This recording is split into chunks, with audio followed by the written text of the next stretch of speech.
Hey, lurkers. Surprise. There's no new episode this weekend. I had intended to do that, but I'm traveling again. And I kind of knew I was traveling, so I'm not really sure why I didn't prepare better and let you know that there wasn't going to be a new episode. July 7th, the second part of Crater Lake will be released. And there will be new episodes after that. I'm doing a lot of research on a lot of different topics, so it's a lot of jumping around to different things. Trying to get Fire in the Sky finished so I can bring you Travis Walton's actual account of his abduction by aliens. And Angelina will be joining me for that episode when we are able to record that. There is the Haunted Trail for West Virginia is coming up. I'm currently working on the notes for that. And there may be a true crime thrown in there at the request of my cousin Kelly. It's one that I've been wanting to do because it's fascinated me for a while, and I haven't done a true crime recently. So anyway, in lieu of a new episode, I am going to replay the missing 411 case of Stacy Arras, who went missing in Yosemite National Park. So I hope everybody has a safe and happy 4th of July. Be careful. Do not blow off your appendages. Have fun. Don't drink and set off explosives. I'm just saying. Happy 4th of July, everybody, and I will talk to you next week.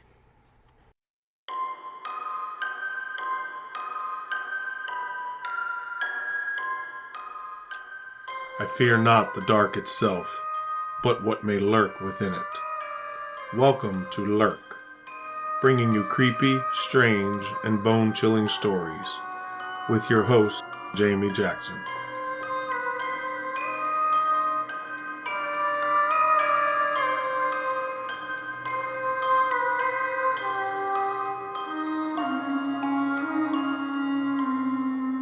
Hey, lurkers, welcome to this week's episode. We have a missing 411 case to cover this week, but first I wanted to give you a little rundown about the Virginia Bigfoot Convention that I attended this weekend. So I went to the ECBRO Bigfoot Convention in Staunton, Virginia. My mom joined me, and Liz from So Sci-Fi and Beyond also rode down with me. And we were about 30 minutes from the hotel when my van broke down. So we got a tow truck. We crammed into the tow truck cab, the three of us with the tow truck driver. There's a photo that I may or may not share on social media, depending on how flattering or unflattering it is, because I didn't really look at it too close. We get to a mechanic that is basically in the middle of nowhere. They cannot fix the problem. It is a transmission problem. Transmission fluid all over the bottom of the van, which I suspected based on what had happened when it was dying on Interstate 81. So then we have to get a ride to the hotel, and we end up with a fake Uber because they didn't actually work for Uber, but they gave rides to people. And after quoting us one price, they decided that when they got there to pick us up, it was going to be a higher price. We had no choice but to pay it. And on the way to the hotel, Liz was screenshotting our location on Google Maps every 5 minutes and sending it to her boyfriend in the event that he might have to come find our bodies. Obviously, Liz watches way too much true crime. But honestly, the three of us actually all were thinking of different scenarios and mapping out a plan based on those scenarios and how we were going to handle it. We get to the hotel without any incident, a lot less money than what we started out with, and we enjoyed the hotel bar. And then we were in the lobby that evening because we had to wait for my husband and stepson to show up at the hotel with a new vehicle for us. Thanks, Dad, for the use of your truck. And they were also bringing the van on a vehicle dolly to the hotel so we could unload all of Liz's crap out of the van into the truck. Literally, it was Liz's stuff. I literally had 2 bins. She claimed she had 3. It was like 3 bins, 5 tackle boxes, 4 tables, and a partridge in a pear tree. Anyway, we're in the lobby waiting for them to show up, and we meet this great couple. We chatted for a while with them about Bigfoot, Mothman, ghosts. I mean, pretty much just about anything paranormal we kind of touched upon in this conversation. Without a doubt, they were the biggest highlight of the entire weekend. So I want to give a shout out to Mondo and Jana for coming over to talk to us and for being really awesome people. And we had interactions with them that night and then several times the next day before they ended up heading out for the day. As for myself, my mom, and Liz, we made it back home without incident in my dad's truck. On a weird note, our mechanic cannot find where the transmission fluid was actually leaking from. So he put more fluid in, he's driven it around, he can't find a leak, so we're taking it back home, using it to see what happens. I will not drive the van. I'm done with the van, not driving it, not interested in riding in it as a passenger. I know the planets are aligned this month. I'm guessing that's making things more wonky than they already are. I don't know. It was just crazy. Just by luck. Anyway, let's get to this week's episode. We're going to be covering the disappearance of 14-year-old Stacy Arras, who went missing in Yosemite National Park. Yosemite is located in California in the Sierra Nevada mountains. It was first protected by President Abraham Lincoln when he signed the Yosemite Grant of 1864, which declared the area a federally preserved land. In 1890, John Muir led a movement that had Congress establish it as a national park, and that helped start the national park system. Yosemite is 759,620 acres, or roughly the size of the state of Rhode Island. There are an estimated 4 million visitors, mostly during the peak months of June, July, and August, and they typically stay within a 7 square mile area of the most popular locations. 95% of the park is designated wilderness. The definition of a designated wilderness is an intact or undisturbed natural environment. It's a wild natural area that has not been significantly modified by any human activity, such as laying of pipelines, construction of roads, or any other industrial infrastructure. Yosemite Falls within the park is the highest waterfall in North America at 2,425 feet.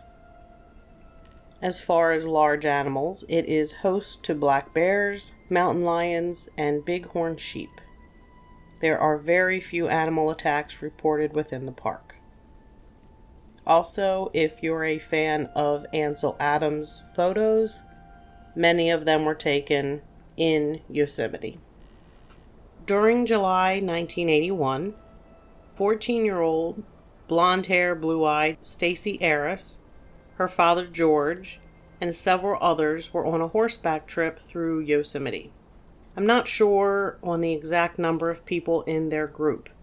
I've seen numbers from around 6 all the way up to 10. So somewhere between 6 and 10 other people in the group, and then Stacy and her father. On July 17, 1981, the group stopped for lunch at Upper Cathedral Lake and then continued on toward Sunrise High Sierra Camp, which was their destination for the night. After a couple of hours, they reached camp. The Upper Cathedral Lake is about 3.5 miles north of the camp along the John Muir Trail. If you're hiking, it's about an hour and a half.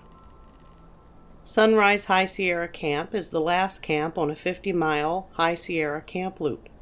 It has 9 cabins and beds for 34 people, located in an alpine meadow with views of Mount Florence and Mount Clark. It was built in 1961 to make backcountry an alluring destination for tourists, offering stunning wilderness vistas, but also creature comforts like showers and reasonably comfortable beds. When the group got to camp, everyone went to freshen up and settle in after their day on horseback. At the camp, Stacy complained of some aches and pains from riding all day and went to her cabin to clean up and change her clothes.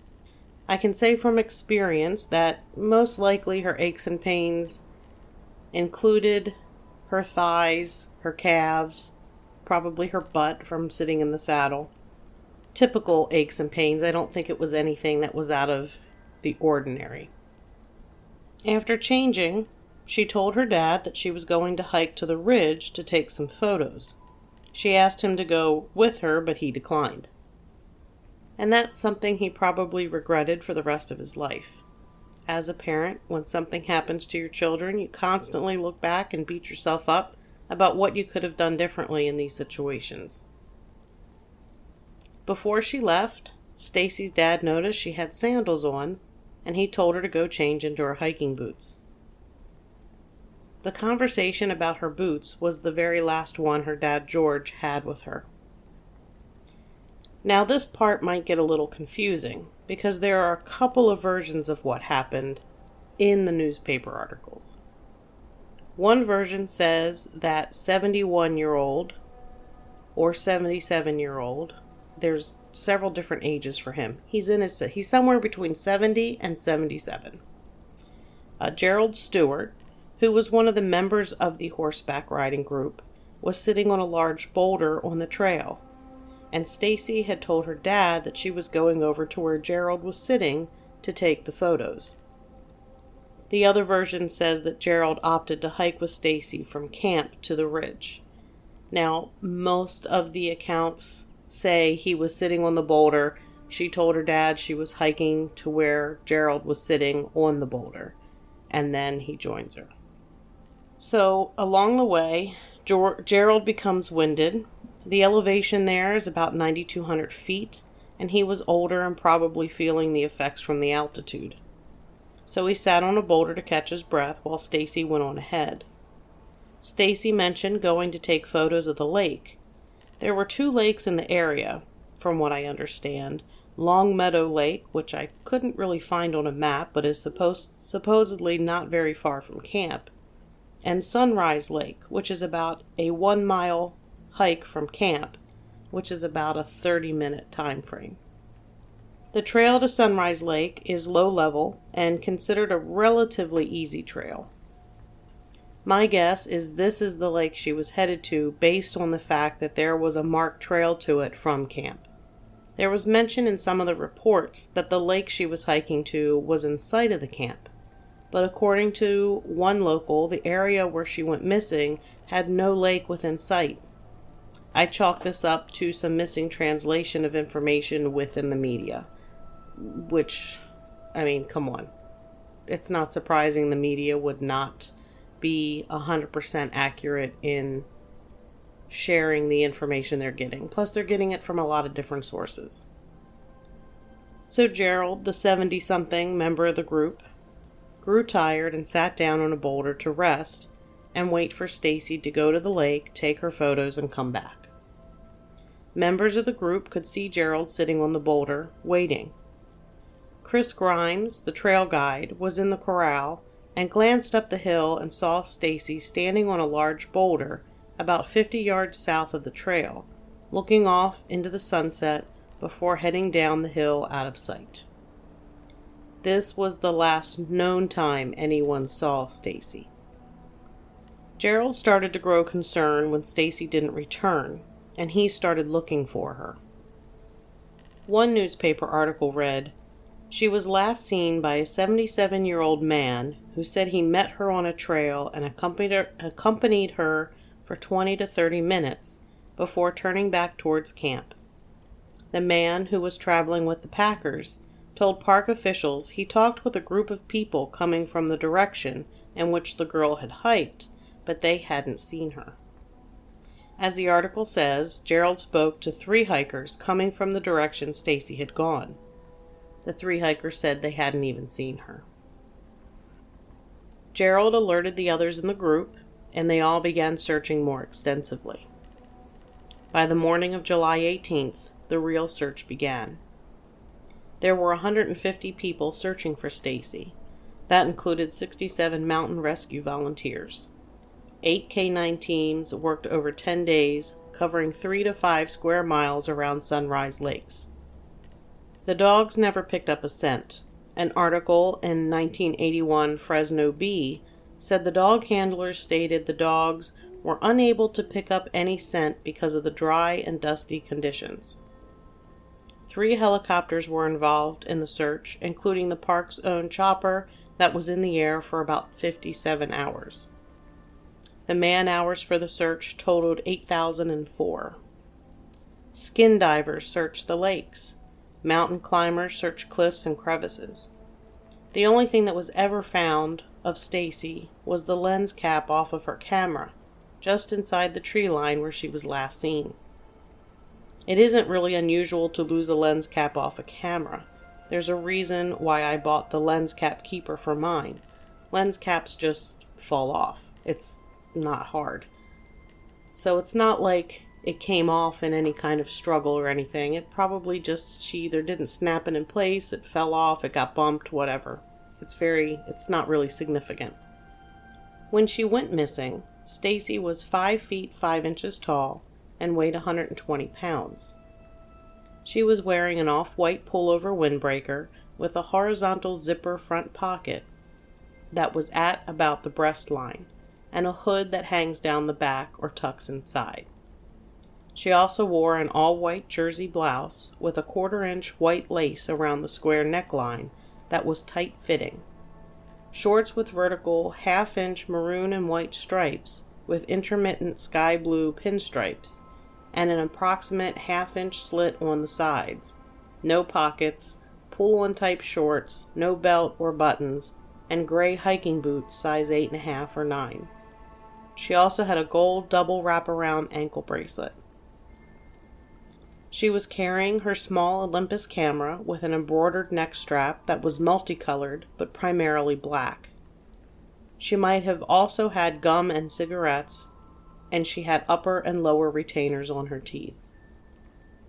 This is the most specific description of a missing person I've ever actually read. I'm guessing it's most likely because there were so many photos taken during the trip that they had a photo of her the day that she went missing. There are many theories about what could have happened to Stacy Arras. There was some talk about the fact that Stacy was experiencing some family and school trouble, and specifically that she missed her boyfriend. Some people think that she chose this opportunity to run away. But National Park spokeswoman Linda Abbott countered that Stacy was not planning to go on a long walk because she was originally heading out in her flip-flops before being told to change into hiking boots. If she was choosing to run away, it was incredibly poor planning on her part.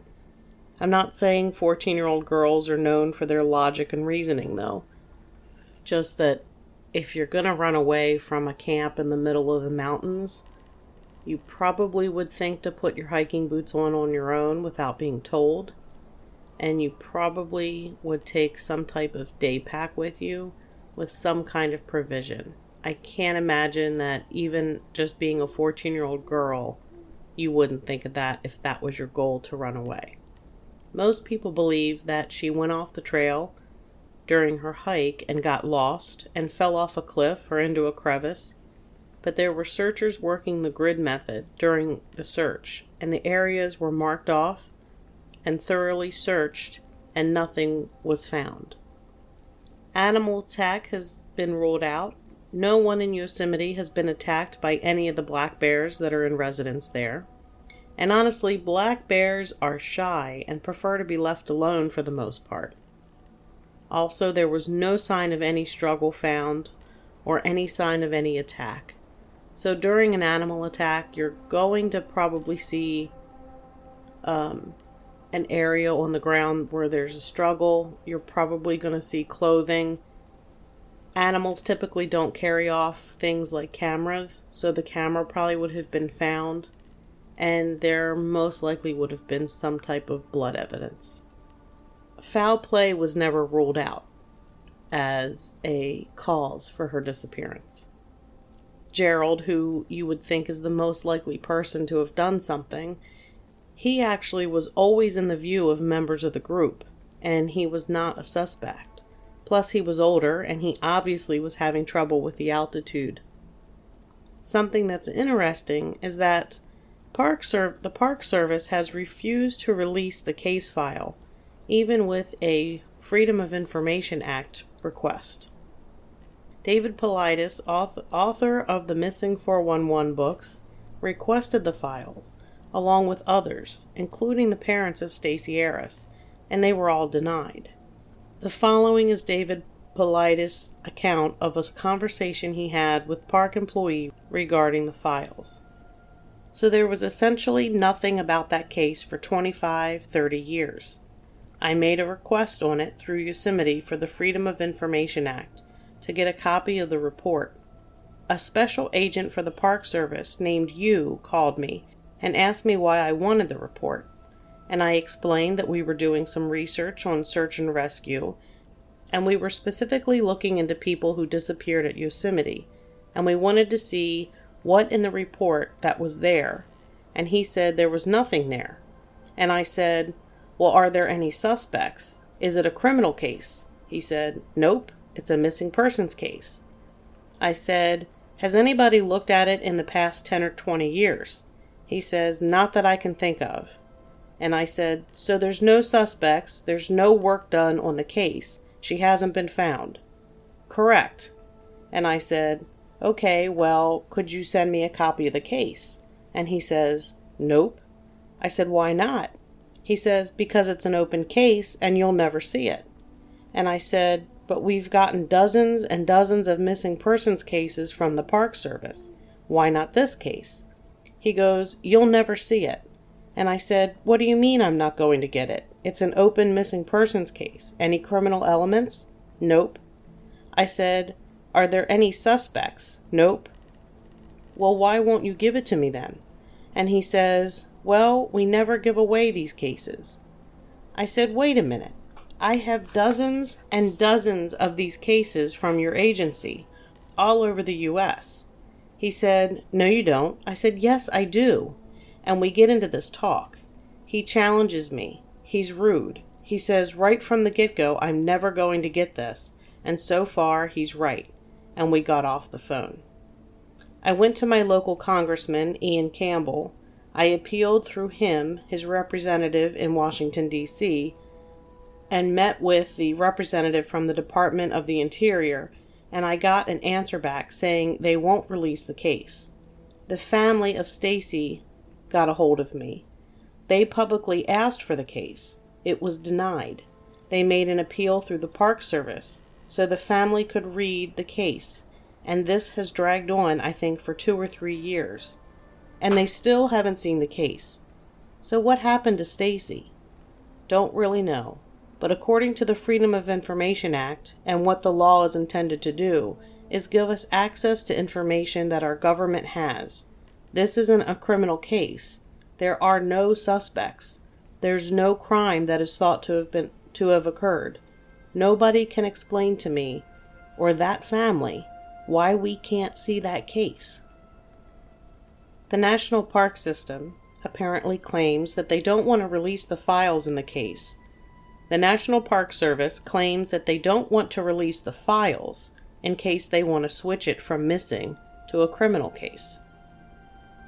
Other cases that are still open and unsolved cases from the same date have been released. Why not these? It really doesn't help the Park Service to not release these. There really doesn't seem to be a good enough reason not to.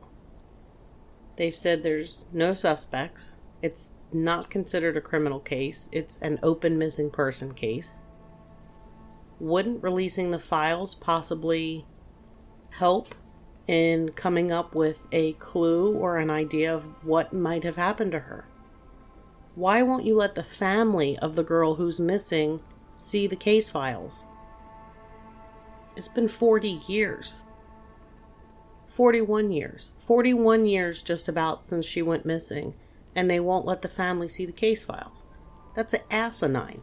That doesn't make any sense whatsoever, and it really begs the question, what are they hiding? So typically, this is where I would end the episode. But I'm not done with strange missing cases in the same area where Stacy disappeared. In 1968, an unidentified male's body was found in a crevasse 1 mile north of Sunrise Lake in Tenaya Peak.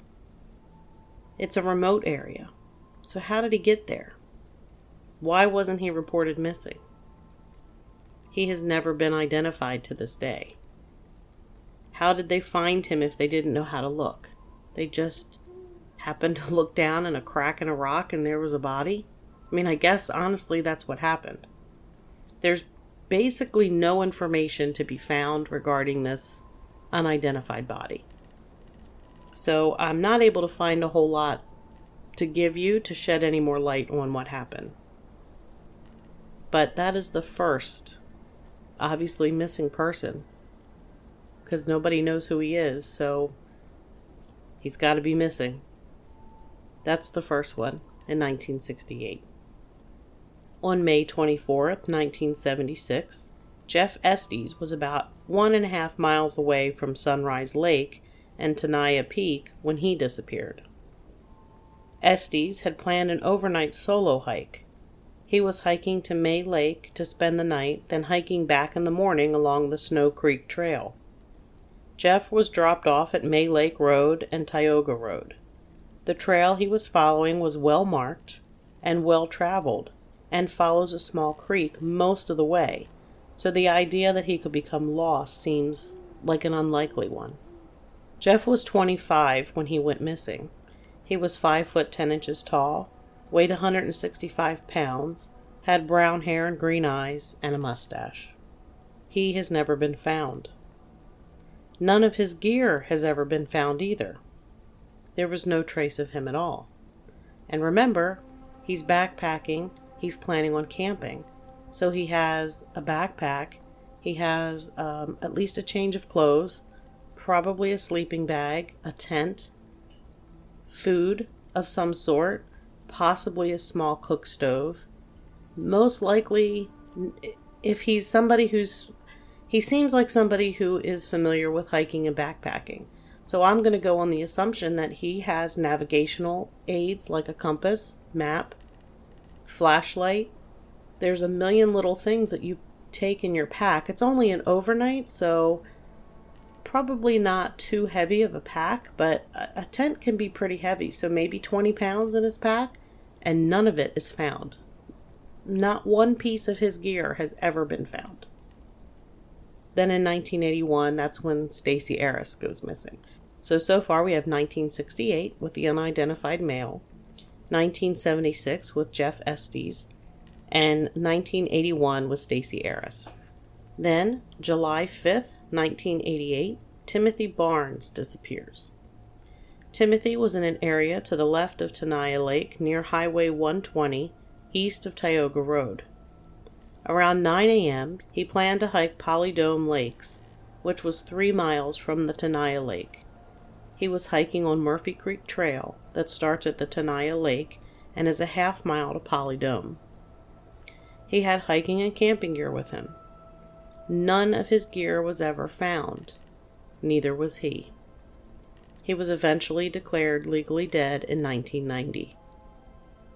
So in one small area, we have 3 people missing and 1 unidentified body of someone no one reported missing, essentially. Possibly. They could be reported missing and it just hasn't clicked. He could have been from out of state, hiking, vacationing there, and nobody's made the connection that of identification.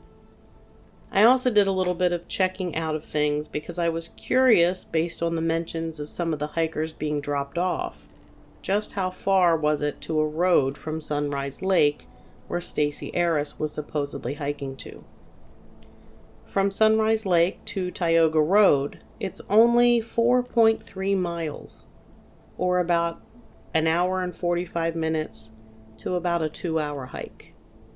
It is not out of the realm of possibility that Stacy could have been forced to hike to the road and driven out of the area.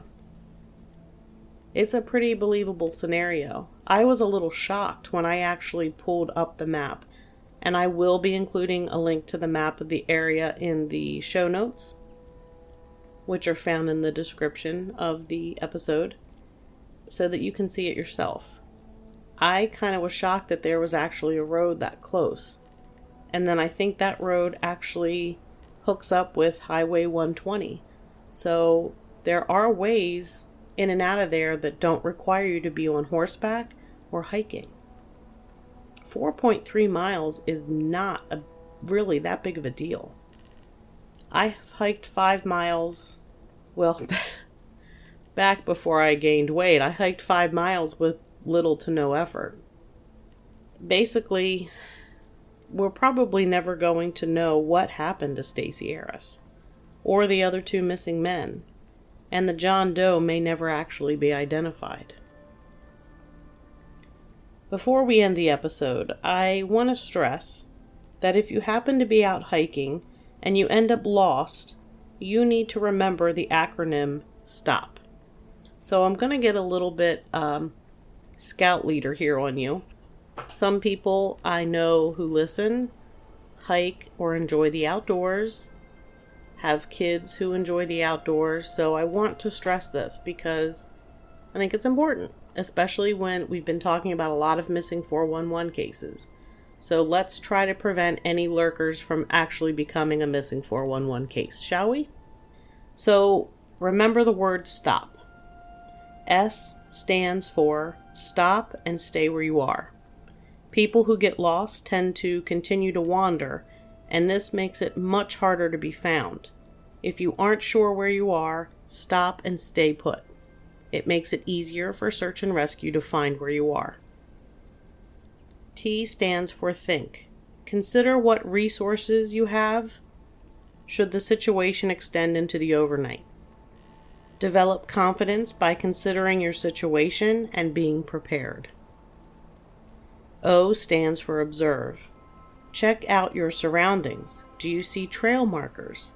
Do you hear other hikers nearby? Is there a shelter that you can use if you're stuck there overnight? P stands for plan. Determine what you can do to conserve energy and be as comfortable as possible. Don't panic. Rely on your knowledge and observations. Build a fire.